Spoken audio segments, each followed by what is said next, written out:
Sa pagpapatuloy ng Ito ang Balita, itinanggi ng Commission on Elections o COMELEC na sa kanila nang galing ang kumakalat na litrato ng balota na naka-highlight ang pangalan ng administration candidates. Samantala, may pinakamataas na voters turnout ang Hong Kong simula na magsimula ang overseas absentee voting noong April 9. Ito ang balita ni Emil Pascual.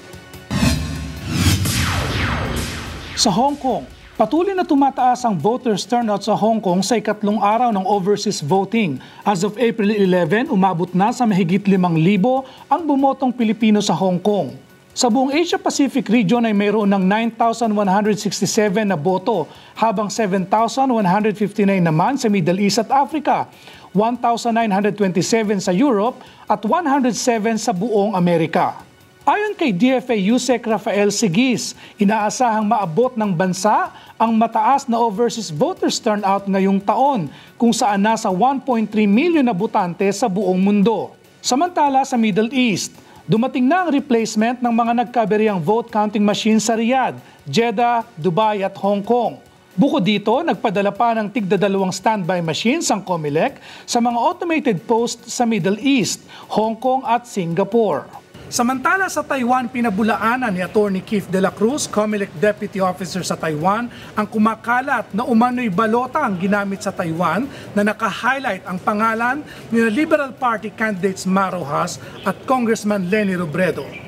Binatikos ng netizens ang naturang post na umano'y pandaraya. Yung botohan po natin dito sa Taiwan ay manual personal voting. Fill in the blanks po yan with the right candidate, with the correct candidate. Yung balota pong ipinapakita sa picture na kumakalat sa Facebook na di umano'y galing sa Taiwan, shading po siya. Medyo may pagkakahawig po siya sa ballot ng automated voting na wala hong ganun sa Taiwan. At pangalawa po, hindi po pwedeng litratuhan yung balota at lalong hindi po pwedeng ilabas ang balota mula sa presinto. Sa tweet naman ni COMELEC spokesperson Director James Jimenez, sinabi nito na siguradong hindi sa COMELEC nang galing ang naturang balota at posibleng pineki ito gamit ang digital technology. Naglabas na rin ng official statement ang Manila Economic and Cultural Office o MECO sa Taiwan hinggil sa pangyayari. Nanawagan rin ng MECO sa ating mga kababayan na maging mapanuri at alamin kung may katotohanan ang mga impormasyong nakikita sa mga social media. Samantala, muli namang nagpaalala si Commissioner Arthur Lim sa ating mga kababayan na maging maingat sa pag-shade ng balota at gamitin ang marking pens ng COMELEC upang maayos itong mabasa ng vote counting machines. Paliwanag ni Commissioner Lim na mahalagang maagang sinimulan ang overseas voting upang sakaling magkaproblema ay hindi na ito maulit sa May 9 election sa Pilipinas.